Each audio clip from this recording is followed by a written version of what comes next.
6வது வருடமாக இன்றைக்கு புதிய திராவிடர் கழகத்துடைய இயக்கத்தின் சார்பாக நடத்துகின்ற இந்த மாநாடு சிறப்பாக ஏற்பாடு செய்யப்பட்டு, இந்த மாநாட்டுக்கு சகோதரர் ராஜ்கவுண்டர் வைத்திருக்கக்கூடிய தலைப்பு பெயர் வெல்லட்டும் சமூக நீதி என்ற தலைப்பு வைத்திருக்கிறார். அவர் இந்த மாநாட்டை நடத்துகின்ற இடம் பகுத்தறி பகலவன் தந்தை பெரியார் அவர்கள் பிறந்த இந்த ஈரோட்டு மண்ணில் இது நடந்து கொண்டிருக்கிறது. தமிழ்நாட்டுக்கே சுயமரியாதை உணர்வை தந்த ஈரோட்டு மண்ணில் இந்த புதிய திராவிடர் கழகம் சார்பாக வெல்லட்டும் சமூக நீதி என்ற மாநாட்டில் கலந்துக்கிற வாய்ப்பை எனக்கு அளித்த திரு ராஜ்கவுண்டர் அவர்களுக்கு இந்த நேரத்தில் என்னுடைய நன்றியை நான் முதல்ல தெரிவித்துக் கொள்கின்றேன். சகோதரர் ராஜ்கவுண்டர் பேசும்பொழுது சொன்னார், நேற்றிலிருந்து இந்த மாநாடு வேலைகள்லாம் நடந்து கொண்டிருந்தது. மாநாடு நடக்குமா, மழை வருமா, துணை முதலமைச்சர் கலந்து கொள்வாரா அப்படின்ற கேள்வி எழுந்து கொண்டே இருந்தது, எங்களுக்குள்ள சந்தேகம் இருந்தது என்று பேசும்போது குறிப்பிட்டு சொன்னார். இன்னும் சொல்லவா, நேற்று மாலை சென்னையிலே கடும் மழை, இன்னும் சென்னையில் மழை பெய்து கொண்டிருக்கிறது. நேற்று மாலை அண்ணன் முத்துசாமி அவர்களிடமும் அண்ணன் செந்தில் பாலாஜி அவர்களிடம் தொலைபேசியில் அழைத்து பேசினார். என்ன, நாளைக்கு நம்முடைய சகோதரர் ராஜகவுண்டர் மாநாடு இருக்கு, ஈரோட்டுக்கு வரணும். நேற்றும் இன்றைக்கும் தொடர்ந்து 2 நாட்களாக சென்னையிலிருந்து கிளம்புகின்ற அனைத்து விமானங்களும் ரத்து. எப்படி வரப்போற, அங்க மழை பெஞ்சிட்டு இருக்கா அப்படின்னு கேட்டேன். அப்ப செந்தில் பாலாஜி சொன்னாரு, சென்னையில மழை இருக்கலாம், தமிழ்நாட்டில் பல்வேறு மாவட்டங்கள்ல மழை இருக்கலாம், ஆனா நிச்சயமா எழுமாத்தூர்ல மழை இருக்காது, நீங்க தைரியமா கிளம்பி வாங்க அப்படின்னு சொன்னாங்க. அவர் சொன்னது போல, சகோதரர் ராஜ்கவுண்டர் அவர்கள் எண்ணியது போல இன்னைக்கு இந்த மாநாடு மிகச்சிறப்பாக எழுச்சியோடு நடந்து கொண்டிருக்கிறது. அதற்கு முதல்ல இயற்கைக்கு முதல்ல என்னுடைய நன்றியை நான் தெரிவித்துக் கொள்கின்றேன். இந்த ஈரோட்டு மண்ணில் இருந்தா தந்தை பெரியார் அவர்கள் நடத்திய குடியரசு பத்திரிகையில பேரறிஞர் அண்ணாவும் டாக்டர் கலைஞர் அவர்களும் பணியாற்றினாங்க. குடியரசு பத்திரிகையில 2 பேர் வேலை பார்த்துக்கிட்டு இருந்தாங்க, பணியாற்றினாங்க, வேலை பார்த்தாங்க சொல்றதை விட இங்கேதான் அவங்க 2 பேரும் பயிற்சி பெற்றாங்க. அந்த மண் தான் இந்த ஈரோட்டு மாவட்ட மண்.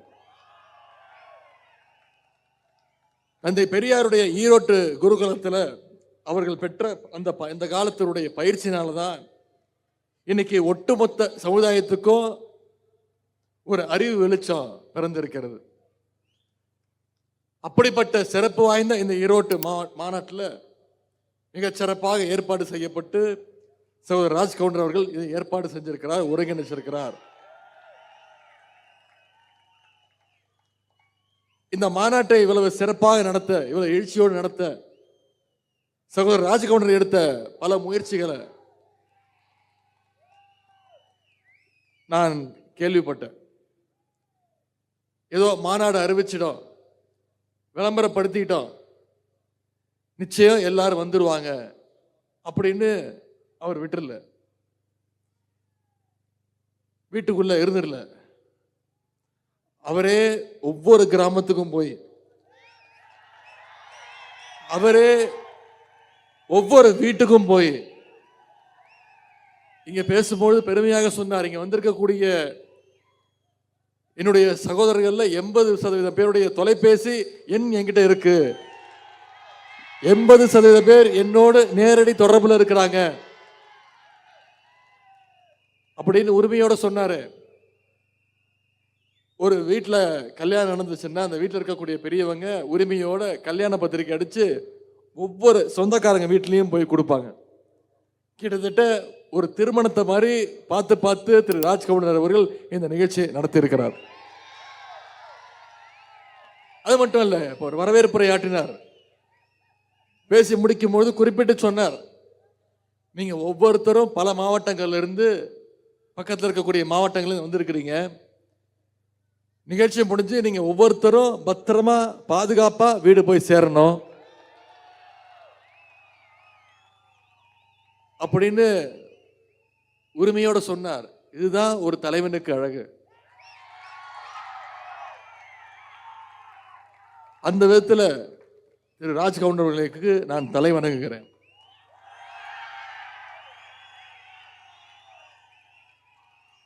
கடந்த 3 மாதங்களா இந்த மாநாட்டுடைய வெற்றிக்காக அவர் உழைச்சிருக்கிறார். ராஜ்கவுண்டர் அவர்களுக்கும் புதிய திராவிட கழகத்துடைய நிர்வாகிகளுடைய உழைப்பிற்கும் கிடைத்த வெற்றி தான் இங்க கூடியிருக்கக்கூடிய இந்த மக்கள் கூட்டம், இளைஞர் கூட்டம்.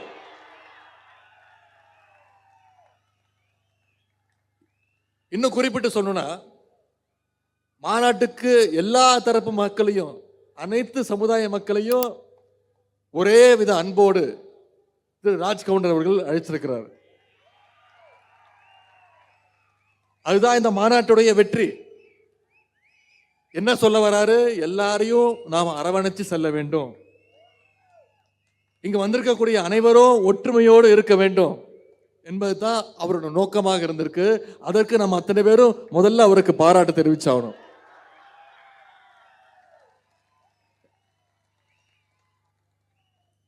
என்ன நம்முடைய கழகத்துடைய கூட்டங்கள்லாம் பேசும்பொழுது சின்னவர் சின்னவர்னு கூப்பிடுவாங்க. அந்த பெயருக்கு பழக்கப்பட்டவன். ஆனா இன்னைக்கு இந்த மேடை எனக்கு கொஞ்சம் புதுசா இருந்தது. திரு ராஜ்கவுண்டர் அவர்கள் என்னை பற்றி பேசும்பொழுது, சென்னையிலிருந்து துணை முதலமைச்சர் அண்ணன் வந்திருக்கிறாருன்னு ஒரு பாசத்தோடு கூப்பிட்டார். இதுல இருந்து ஒரு விஷயத்தை நான் உணர்ந்திருக்கிறேன். என்னன்னா, மிக இளம் வயதிலேயே ஒரு இயக்கத்தை வழிநடத்தக்கூடிய ஒரு சிறப்பு, ஒரு பெருமை திரு ராஜ்கவுண்டர் அவர்களுக்கு கிடைத்திருக்கிறது. ஒரு இயக்கத்துல இவ்வளவு சின்ன வயசுல உறுப்பினராக இருக்கிறது ரொம்ப ஈஸி, சுலபந்தான். ஆனா அந்த இயக்கத்தையே வழிநடத்துவது என்பது சுலபம் கிடையாது. அது மிகப்பெரிய ஒரு சவால். அந்த சவாலை திறம்பட செஞ்சு இங்கே உங்களை எல்லாம் வழிநடத்தி கொண்டிருக்கக்கூடிய உங்களுடைய சகோதரர் திரு ராஜ்கவுண்டர் அவர்கள். ஒரு இளைஞனாக இன்றைக்கு இந்த அரசியல் இயக்கத்தை மிகச்சிறப்பாக செய்து கொண்டிருக்கிறார், வழிநடத்தி கொண்டிருக்கிறார். அவர் இளைஞராக மட்டும் வரவில்லை. எனக்கு இன்னொரு கூடுதல் பெருமை என்னன்னா, எங்களுடைய திராவிட முன்னேற்ற கழகத்துடைய இளைஞரணியில ட்ரைனிங் எடுத்தவர் திரு ராஜ்கவுண்டர் அவர்கள். 2010ஆம் ஆண்டிலிருந்து 2013ஆம் ஆண்டு வரைக்கும் கிட்டத்தட்ட 3 ஆண்டுகள் திராவிட முன்னேற்ற கழகத்துடைய இளைஞரணியினுடைய கொடுமுடி ஒன்றிய துணை அமைப்பாளராக கழக பணியாற்றியவர் சகோதரர் ராஜ்கவுண்டர் அவர்கள். இன்றைக்கும் அவருடைய அண்ணன் சகோதரர் சதீஷ்குமார் அவர்கள் ஈரோடு தெற்கு மாவட்ட இளைஞரணியினுடைய துணை அமைப்பாளராக சிறப்பாக பணியாற்றி கொண்டிருக்கிறார். அண்ணன் தம்பி மட்டும் கிடையாது, அவருடைய குடும்பமே திமுக குடும்பம்.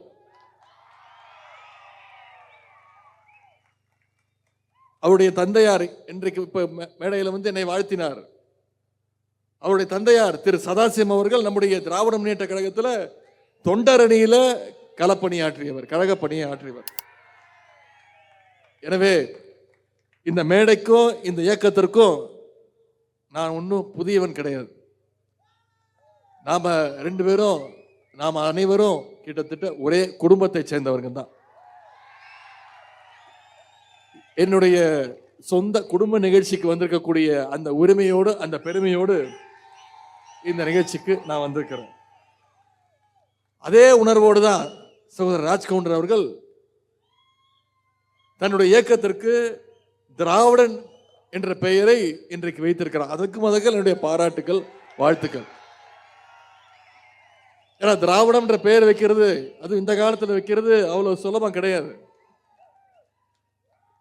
திராவிடம்ன்ற பெயரை கேட்டாலே டெல்லியிலிருந்து பல உருட்டல் மிரட்டல்கள்லாம் வரும். இங்க இருக்கக்கூடிய லோக்கல் சங்கிங்கள்லாம் ஏதாச்சும் அவதூறுகள் வன்மங்களை எல்லாம் பரப்புவாங்க. ஆனா இதற்கெல்லாம் முத்தமிழர் கலைஞர் அவர்கள் அப்பொழுதே ஒரு பதில் சொல்லிவிட்டார். கலைஞர் சொன்ன வார்த்தை, நாம் மொழியால் தமிழர்கள், இனத்தால் திராவிடர்கள், நாட்டினால் இந்தியர்கள் என்று கலைஞர் சொன்னது. அதை விட இன்னும் பெருமையாக நம்முடைய இனமான பேராசிரியர் அவர்கள் சொன்ன ஒரு வார்த்தை, வெறும் மொழி உணர்ச்சி மட்டும் இருப்பவன் தமிழ, அந்த மொழி உணர்ச்சியோடு சேர்த்து மான உணர்ச்சியும் சுயமரியாதை உணர்ச்சியும் இருந்தால் அவன்தான் திராவிடன் அப்படின்னு பேராசிரியர் அவர்கள் குறிப்பிட்டிருக்கிறார். இந்த திராவிடன் அப்படின்ற சொல்ல தந்தை பெரியார் அவர்களோ, பேரறிஞர் அண்ணா அவர்களோ, டாக்டர் கலைஞர் அவர்களோ முதலாக பயன்படுத்தவில்லை. நாம கண்டுபிடிச்ச வார்த்தை கிடையாது. 1856 வருடம் திரு கால்டுவெல் அவர்கள் தென்னிந்திய மொழிகளை ஆய்வு செஞ்சு ஒரு புத்தகம் எழுதினார். அந்த புத்தகத்துடைய தலைப்பு திராவிட மொழிகளுடைய ஒப்பிலக்கணம் அப்படின்ற அந்த தலைப்பு. அதுல ஆரியர் அப்படின்னா யாரு, திராவிடன் அப்படின்னா யாரு, ஆரியர் திராவிடன் என்பதெல்லாம் ஒரு இனத்தை குறிக்கும் பெயர்கள்னு அவர் குறிப்பிட்டிருக்கிறார். இவ்வளவு தெளிவான வரலாறும் ஆய்வுகளும் இருந்தோம். இன்றைக்கும் நம்மளை வேண்டுமென்றே சில சங்கிங்க இந்த திராவிடம்ன்ற வார்த்தைக்கு பல கலங்கங்களை கற்பிக்கிறாங்க, குழப்பத்தை ஏற்படுத்துறாங்க. முன்னாடி சங்கிங்க மட்டும்தான், இங்க இருக்கக்கூடிய லோக்கல் சங்கிங்க மட்டும்தான் இதை செஞ்சுட்டு இருந்தாங்க. ஆனா இன்னைக்கு ஆளுநரே அந்த வேலையில இறங்கி இருக்கிறார். சென்ற வாரம் தமிழ்நாட்டுடைய ஆளுநர் திரு RN ரவி அவர்கள் ஒரு நிகழ்ச்சியில் பேசும்பொழுது குறிப்பிட்டு பேசுறார், திராவிடம்ங்கிற வார்த்தை ஒரு கற்பனையான வார்த்தை, திராவிடம்ங்கிறது ஒரு கற்பனை சொல் அப்படின்னு ஆளுநர் திரு ரவி அவர்கள் பேசியிருக்கிறார். சில ஆண்டுகளுக்கு முன்பு இதே ஆளுநர் சொன்னார், திராவிடம்ங்கிறது ஒரு காலாவதியான ஒரு கொள்கை அப்படின்னு சொன்னார் திரு ரவி அவர்கள். அதனால்தான் நம்முடைய முதலமைச்சர் அவர்கள் 4 நாட்களுக்கு முன்பு இதே ஈரோடுக்கு பயணம் மேற்கொண்ட பொழுது சவால் விட்டார். என்ன தெரியுமா சொன்னாரு? இதே ஈரோட்டில் பேசும்பொழுது, ஆளுநருடைய திமிரை நாங்கள் அடக்கி காட்டுவோம் அப்படின்னு முதலமைச்சர் சொன்னார். முதலமைச்சர் திமுகவுடைய தலைவர் நாங்கன்னு சொன்னது திமுக மட்டும் கிடையாது, புதிய திராவிட கழகம் போன்ற தோழமை கட்சிகளுடைய ஒத்துழைப்போடு, அவங்களுடைய உணர்ச்சியோடு எழுச்சியோடு ஆளுநருடைய திமிரை நாங்க சேர்ந்து அடக்கி காட்டுவோம் அப்படின்னு நம்முடைய முதலமைச்சர் அவர்கள் சொன்னார். இதே மாதிரி 2 ஆண்டுகளுக்கு முன்பு இதே ஆளுநர் ஒன்று சொன்னார், திராவிடத்தை விமர்சித்து பேசினார். அப்பொழுது அண்ணா திராவிட முன்னேற்ற கழகத்துடைய பொதுச் செயலாளர் திரு எடப்பாடி பழனிசாமி அவர்கள் என்ன சொன்னார் தெரியுமா? பத்திரிகையாளர்கள் போய் கேட்டாங்க அவர்கிட்ட, ஆளுநர் இப்படி பேசிட்டாரு, திராவிடம்ங்கிற வார்த்தையை கொச்சப்படுத்தி பேசுறாருன்னு கேட்கும்பொழுது திரு எடப்பாடி பழனிசாமி அவர்கள் சொன்ன வார்த்தை, இதையெல்லாம் நீங்க என்கிட்ட கேட்கக்கூடாது, பெரிய அறிஞர்கள்ட்ட தான் கேட்கணும், திராவிடம் பத்திலாம் எனக்கு எதுவும் தெரியாதுன்னு சொன்னவர் தான் திரு எடப்பாடி பழனிசாமி அவர்கள். இவர் யார் தெரியுமா? தன்னுடைய கட்சியுடைய பெயர்ல திராவிடம்ங்கிற பெயரை வச்சுக்கிட்டு அதையே விட்டு கொடுத்தவர் தான் திரு எடப்பாடி பழனிசாமி அவர்கள். அந்த பெயரையே மறந்தவர் தான் திரு எடப்பாடி பழனிசாமி அவர்கள். திராவிடத்தை மட்டும் அவர் மறக்கல, இன்னும் சொல்ல போனா அவர் எம்ஜிஆரே மறந்துட்டாரு, பேரறிஞர் அண்ணாவே மறந்துட்டாரு. இப்போதைக்கு அவர் மனசுல முழுக்க முழுக்க நிறைஞ்சிருப்பது அண்ணாவோ எம்ஜிஆரோ மறைந்த முதலமைச்சர் ஜெயலலிதா அம்மையோர கிடையாது. அவர் மனசுல முழுக்க முழுக்க நிறைஞ்சிருக்கிறது வெறும் அமித்ஷா அவர்கள் மட்டும்தான். நாம யார் கூடயாவது போட்டி போடணும்னு நினைச்சோம்னா, யாரையாவது போட்டிக்கு அழைச்சோம்னா என்ன சொல்லுவோம்? வா மோதி பார்த்துடலாம், நீ பெரிய ஆளா இல்லை நான் பெரிய ஆளா, ஒரு கை பார்த்துடலாம் அப்படின்னு சவால் விடுவோம். நீ பெரிய அறிவாளியா, நான் பெரிய அறிவாளியா, வா மோதி பார்த்துடலாம் அப்படின்னு சவால் விடுவோம். ஆனா இன்னைக்கு அதிமுகவில் என்ன நடக்குது? அமித்ஷாவுக்கு நீ சிறந்த அடிமையா, உன்னை விட நான் மிகச்சிறந்த அடிமையா அப்படின்ற போட்டு இன்னைக்கு அதிமுகவில் நடந்துகிட்டு இருக்கு.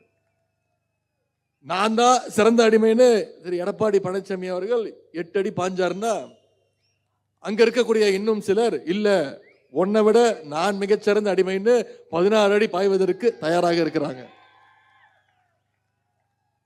வங்கிகள் எடுத்துக்கிட்டீங்கன்னா, ஒரு சின்ன உதாரணத்தை சொல்றேன். பேங்க் எடுத்துக்கிட்டீங்கன்னா அதில் நிறைய பிரான்ச்சஸ் இருக்கும், கிளைகள். ஈரோட்டில் ஒரு பிரான்ச் இருக்கும், சேலத்தில் ஒரு பிரான்ச் இருக்கும். ஆனால் ஹெட் ஆஃபீஸ் பார்த்தீங்கன்னா டெல்லியில் இருக்கும். அந்த ஹெட் ஆஃபீஸ் தான் எல்லா பிரான்ச்சையும் கண்ட்ரோல் பண்ணுவாங்க. அந்த மாதிரி இன்னைக்கு தமிழ்நாட்டில் அதிமுக உட்பட பல கட்சிகளுக்கு டெல்லியில் இருக்கக்கூடிய அமித்ஷா வீடு தான் இன்னைக்கு ஹெட் ஆஃபீஸா திகழ்ந்து கொண்டிருக்கிறது. சில மாதங்களுக்கு முன்பு நீங்க தொலைக்காட்சியில் பார்த்திருப்பீங்க, செய்திகளில் பார்த்திருப்பீங்க. திரு எடப்பாடி பழனிசாமி அவர்கள் பல கார்கள் மாறி போய் அமித்ஷாவை போய் பார்த்துட்டு வந்தார். அவர் வழியில் அதே மாதிரி இந்த பகுதியைச் சேர்ந்த மூத்த முன்னாள் அதிமுக அமைச்சர் அவர்கள் ஹரித்வார் போறேன், ஆன்மீக பயணம் போறேன் அப்படின்னு சொல்லிட்டு அவரும் போய் அமித்ஷாவை போய் பார்த்துட்டு வந்தார். பார்த்துட்டு வந்த கையோட அவருடைய பர்மிஷன் வாங்கி அவருடைய ஆலோசனைப்படி இன்னைக்கு இன்னொரு கட்சியில் போய் அவர் சேர்ந்துட்டாரு. அதிமுக இருக்கக்கூடிய மூத்த முன்னாள் அமைச்சர்கள் கூட இன்னைக்கு எந்த கட்சியில சேரணும்னு பிஜேபி கிட்ட பர்மிஷன் வாங்கிட்டு தான் போய் சேர்றாங்க. அந்த அளவுக்கு ஹெட் ஆஃபீஸ் அவங்களை கண்ட்ரோல் பண்ணி வச்சிருக்கு. இதெல்லாம் நாம நினைக்கிற மாதிரி கட்சி மாற்றம் கிடையாது, ஜஸ்ட் பிரான்ச் மாற்றம், அவ்வளவுதான். இன்னைக்கு யார் வேணும்னாலும் எத்தனை கிளைகளை வேணும்னாலும் மாறட்டும் இல்ல தாவட்டும். இதற்கு இந்த மேற்கு மண்டலத்துடைய 2026 சட்டமன்ற தேர்தலுடைய வெற்றி, யார் வந்தாலும் மேற்கு மண்டலத்தில் திமுகவுடைய வெற்றியை, நம்முடைய கூட்டணியுடைய வெற்றியை யாராலும் தடுக்க முடியாது என்பதை இன்றைக்கு இந்த வந்திருக்கக்கூடிய கூட்டத்துடைய எழுச்சி சுட்டிக்காட்டுகின்றது. அந்த வெற்றிக்கு இந்த மாநாடு நிச்சயம் ஒரு அடித்தளம் போடும். இதற்கு நேர்மாறா திராவிட முன்னேற்ற கழகத்தை எடுத்துக்கிட்டீங்கன்னா, அனைவரையும் எல்லாரையும் அரவணைத்து செல்கின்ற இயக்கம் திராவிட முன்னேற்ற கழகம். அதனால்தான் எல்லாருக்கும் எல்லான்னு சொல்லி நம்முடைய முதலமைச்சர் அவர்கள் திராவிட மாடல் அரசை நடத்திக்கிட்டு வர்றாரு. இது பொறுக்க முடியாத பாசிச பாஜக அரசு என்ன பண்ணிட்டு இருக்கு? ஏழை எளிய பிற்படுத்தப்பட்ட ஒடுக்கப்பட்ட மக்களுக்கு எதிராக செயல்படுகிறது ஒன்றிய அரசு. திராவிட இயக்கத்துடைய போராட்டத்தினால, கழக அரசினுடைய திட்டங்களால முன்னேறி வந்துட்டு இருக்கக்கூடிய பிற்படுத்தப்பட்ட ஒடுக்கப்பட்ட சிறுபான்மையினர் மக்களை பாஜக மீண்டும் பின்னோக்கி இழுத்து செல்கின்றது. அதற்கு ஒரு மிகச்சிறந்த உதாரணம் தேர்தல் ஆணையம் மூலமாக ஒன்றிய பாஜக அரசு கொண்டு வருகின்ற எஸ்ஐஆர் திட்டம். திமுகவுக்கு ஆதரவாக இருக்கக்கூடிய பிற்படுத்தப்பட்ட சிறுபான்மையினர் மக்களுடைய வாக்குரிமையை பறிக்க பார்க்கிறாங்க. இன்னைக்கு அவங்களுடைய வாக்கிற்கும் திமுக தான் இன்னைக்கு களத்தில் நின்று அதையும் அந்த வாக்குரிமையும் காப்பாத்திட்டு இருக்கு. திமுக அதை காப்பாத்திட்டு இருக்கு. பார்த்தீங்கன்னா பாசிச பாஜக அரசுக்கு, ஒன்றிய அரசுக்கு அதிமுக இன்னைக்கு அதுலயும் துணை போயிட்டு இருக்கு. இப்படிப்பட்ட ஒரு அரசியல் சூழ்நிலை தான் இன்னைக்கு வெல்லட்டும் சமூக நீதி என்ற தலைப்பில் ஒரு கொள்கை பூர்வமான ஒரு மாநாட்டை இங்க நடத்தி காட்டியிருக்கீங்க. இங்க நான் முக்கியமா ஒரு விஷயத்தை உங்களோட பகிர்ந்துக்கணும். திராவிட முன்னேற்ற கழகம்னு சொன்னாலே அது சமூக நீதி இயக்கம் தான். தமிழ்நாட்டில் பிற்படுத்தப்பட்ட ஒடுக்கப்பட்ட சமுதாயங்களுக்கான இடஒதுக்கீட்டை உயர்த்தியது திராவிட முன்னேற்ற கழகம் கலைஞர் ஆட்சியில். இஸ்லாமியர்களுக்கும் அருந்ததியர்களுக்கும் உள் ஒதுக்கீடை கொடுத்தது திராவிட முன்னேற்ற கழகம் கலைஞர் ஆட்சியில். அதிமுக ஆட்சியில் இடஒதுக்கீட்டை ரத்து செய்ய வருமான வரம்பை கொண்டு வந்த போது அதை போராடி ரத்து செஞ்சது திராவிட முன்னேற்ற கழகம். இப்படி திமுகவுடைய சமூக நீதி வரலாற்றை இன்னும் நான் சொல்லிக்கொண்டே போகலாம். அனைத்து சமூக மக்களுக்கும் உரிய பங்களிப்பை வழங்க வேண்டும் என்பதில் திராவிட முன்னேற்ற கழகம் நம்முடைய தலைவர் அவர்கள் என்றைக்கும் உறுதியோடு நிற்பார்.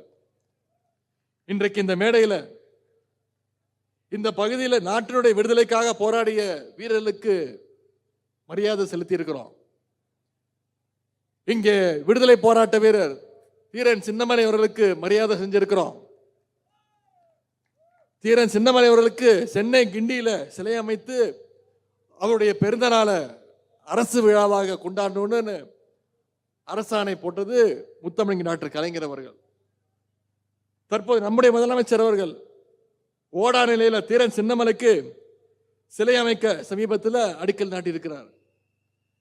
அதே போல் அவருக்கு உற்ற துணையாக இருந்த திரு பொல்லான் அவர்களுக்கு அவருடைய திருவுருவ படத்திற்கும் மரியாதை செலுத்தி இருக்கிறோம்.